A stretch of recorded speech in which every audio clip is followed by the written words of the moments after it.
Today I wanted to share how to survive 5 years on the road as full-time. We did everything wrong to begin with. We didn't do enough research, but we survived 5 years. So now we're going into year 6. But the one common theme for us was if things could go wrong, they certainly will. First day out 5 years ago today, we went 22 miles and blew a tire on the trailer. We had brand new tires. However, they were China bombs. So always check your tires and put quality tires on. So we got that changed and back out on the road we went. We were at 109 miles away from home in the high desert, 114 degrees, and the truck breaks down. Started sputtering, we got off the road, and I get out of the passenger side, and there's oil all over the ground. I thought, oh my gosh, we just grenaded our engine going up this mountain in Southern California, way up in the high desert. So it took 2 tow trucks because they couldn't drop the drivetrain on the truck. So they had to a tow truck had to tow the truck, and another tow truck had to tow the trailer. And a friend of ours came from Temecula, California, and picked me and the dogs up because I was freaked out. It's 114 degrees. We have no air conditioning. Can't get to the generator because the generator's cord is too short to get to the trailer. So that didn't go well. So we got towed back to our old ranch and found out after the truck got serviced that we just blew a high pressure O-ring. So the one common thing is expect the unexpected. So some other funny things happened. We were in Texas, first 2 months out. Hubby went to empty the black tanks and pulled the handle and nothing. That can't be a good thing when you pull your handle and you have nothing coming out. So being the engineering type that he is, he's looked at the situation and he noticed the belly pan kind of underneath the trailer kind of looked a little bowed. So he's laying on his back under the trailer and decides to give it a little push. When he did that, it kind of cavaliered back and forth. I'm not sure if that's the right word, but he used some type of engineering word.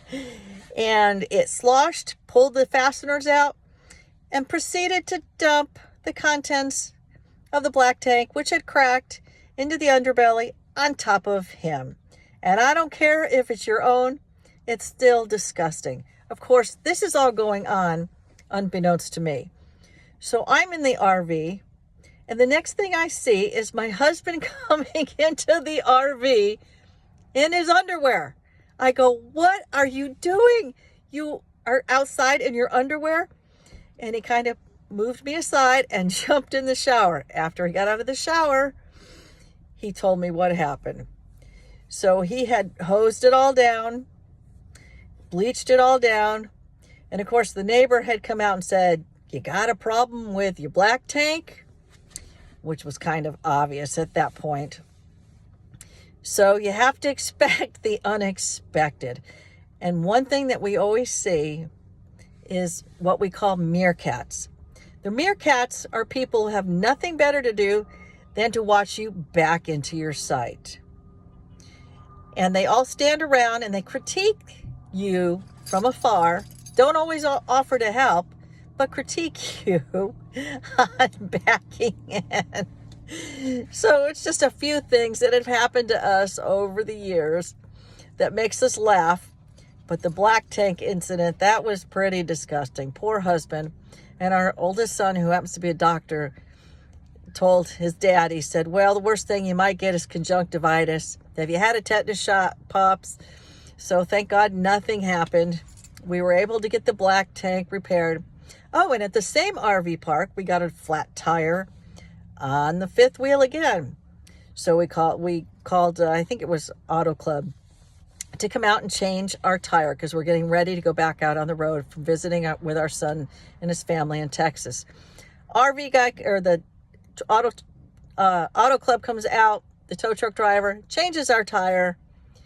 We go to pull out. We can't move. He's got the tire on backwards. So we call them again, and they come out with their jacks, and they have to take the tire off and put it on the right way. So that's just some things that have happened in 5 years. The best thing I can tell you is just you go with it, expect the unexpected, enjoy your journey, see some beautiful countryside, get off the interstates and go the blue highways. And I can tell you that we've met some of the most amazing people on the road. And we met some really good friends named Kathy and Craig.